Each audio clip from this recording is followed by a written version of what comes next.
The Saints move a game over 500 for the first time since Week 5 with a 24-17 win over the Chicago Bears. That's Doug Mouton. I'm Ricardo LeCompte. Let's break down this game. And first, we can't ignore the 5 turnovers that the Saints forced in this game, plus 5 in the turnover margin. And Paulson Adebo probably had his best game as a Saint. Yeah, probably the best game of his life. Look, single-handedly causes 3 turnovers, 2 interceptions, which were just great breaks on the ball, and then the punch-out, which was just textbook, and then he recovers the fumble himself. One guy creating 3 turnovers in one game. Rarely will you see a cornerback dominate a game. He did. Yeah, that second straight game with an interception. He had 2 in this one, like you said.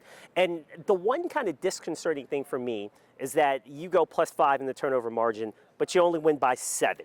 And I know the offense did some good things in that first half, but they hit a spout in the second half where they could not take advantage of those turnovers. Yeah, look, it was maddening, the Saints' inability to put this game away. They had multiple chances from around midfield or in the Bears' territory. 1 touchdown really ends the game. Even a field goal, which they missed one, likely ends the game. I will say on the positive side, what the offense did well was they were super clean. No turnovers, no sacks, 1 penalty for 5 yards the whole game.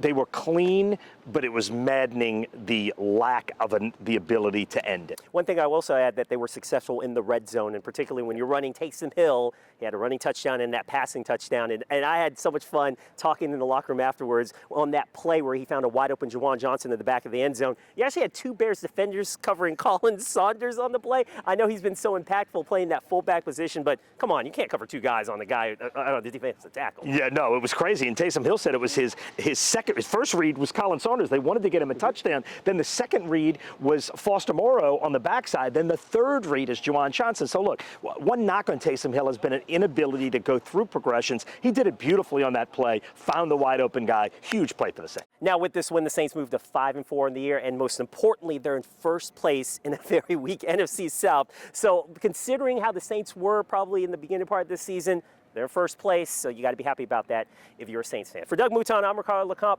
reporting from the Caesars Superdome after a Saints victory over the Chicago Bears.